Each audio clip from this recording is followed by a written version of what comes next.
Na última gravação, eu fiz um videozinho, assim, com ar de humor, sobre a Academia Tramontina, né? Na verdade, eu sempre chamo a Academia Tramontina 2,5 libras.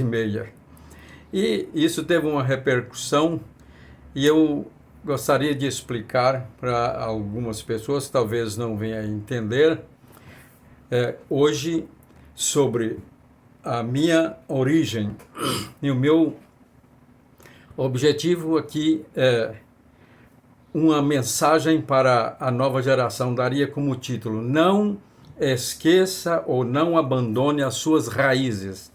Por que eu fiz aquele vídeo? Eu sou filho de agricultor sem terra, que toda a vida viveu, nós vivemos de agregados, nas fazendas trabalhando à meia.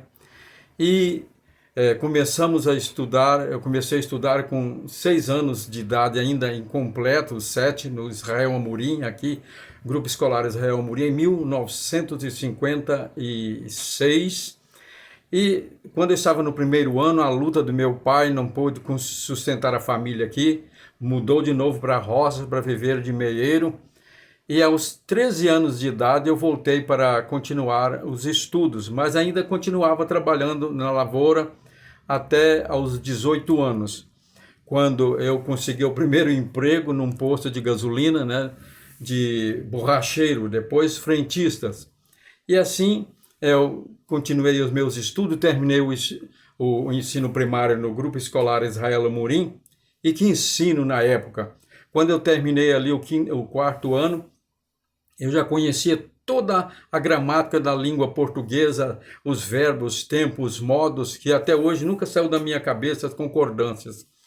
E naquele tempo havia uma pequena festa, como uma formatura dos quarto-anistas.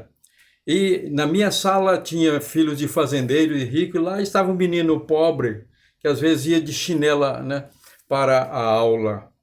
E quando terminou o curso, houve a festa, eu fui participar, e então ali eu recebi um diplomazinho simbólico. Só que mais tarde, já como professor universitário, uma aluna fazendo pesquisa para a história de Poraí, e uma funcionária do Grupo Escolar Israel Amorim descobriu a minha ficha. E, para minha surpresa, eu tenho ela até hoje. Eu fui o aluno que tirou em primeiro lugar a média geral acima de todos os alunos.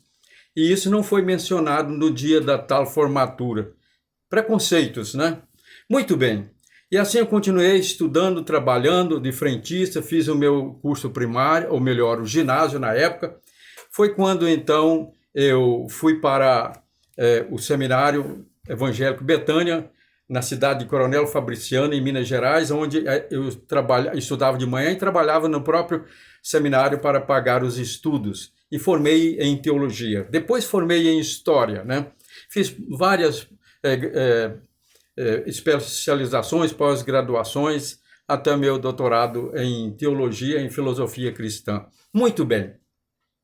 O que eu quero dizer com isso? A minha vocação sempre foi de ensino. Aos 17 anos,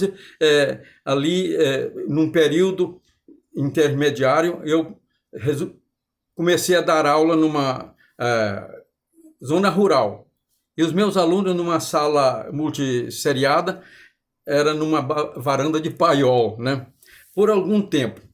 Muito bem, aí voltei novamente a trabalhar, a vida difícil, e quando me formei, a minha vocação sempre foi de ensinar, foi a minha paixão, até hoje é ensinar. E tendo feito o concurso, trabalhei várias vezes em colégios aqui da minha cidade, naqueles contratos especiais, prolabores, e fiz concurso, certa feita na prefeitura, tirei em primeiro lugar. Isso porque a minha prima ouviu pelo rádio os anúncios, e lá estava o meu nome em primeiro lugar. Quando eu fui procurar lá na prefeitura, tinha colocado meu nome numa lista no 70º lugar, perseguição política. Muito bem, e eu não pude ser contratado. Depois eu fiz concurso no Estado, foi quando eu fiquei afetivo, tirei em terceiro lugar. E quando eu fui, estavam chamando as pessoas, não me chamavam, que eu cheguei lá, o responsável estava colocando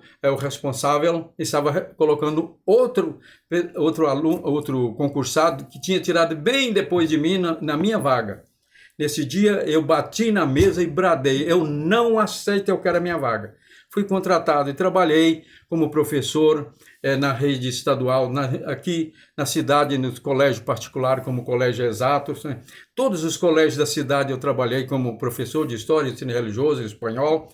Na Universidade Estadual de Goiás, a UEG, aqui na unidade de Porá, onde até publiquei a primeira edição do livro Uma Viagem no Tempo de Pilões, em Porá, que fala sobre a história da cidade regional e de Goiás. Né? Muito bem. E em 2016 eu me aposentei. E pela graça de Deus não ficamos ricos, Deus nos deu condição, eu e minha esposa também, que é professora aposentada, fez curso superior, nós compramos um sítio, né, no município aqui de uma cidade vizinha, e um lugar muito lindo, paradisíaco, onde eu filmei aquele vídeo. E o que eu quero dizer é o seguinte: essa nova geração, não tenha vergonha das suas origens, não esqueça as suas raízes. Eu não tenho vergonha de falar das minhas origens. Ainda hoje dedico a minha vida à atividade intelectual, estudando, estou fazendo um comentário longo, expositivo, estudo expositivo da Carta de Paulo aos Romanos em ordem temática. Já tem anos que estou trabalhando nesse trabalho, né? E outras atividades, além da atividade física que eu fiz aquela brincadeira da academia da Tramontina. Muito bem, jovens, não esqueça as suas origens, as suas raízes. E também não se sinta discriminado, humilhado, desista da vida porque foi discriminado, como eu fui, né? E trabalhando, lutando para estudar, engraxava e depois vendia fruto na festa tradicional aqui de Porá, festa de maio, e cortava capim no campo depois da aula para vender para os fabricantes de colchão na época, que era de capim, e então depois de borracheiro, frentista. E Deus me deu a vitória e me formei, e hoje estou grato a Deus e tenho um orgulho santo dele ter me dado essas oportunidades, e não me envergonho das minhas origens. Seja assim, jovem, não se envergonhe das suas raízes, não esqueça delas.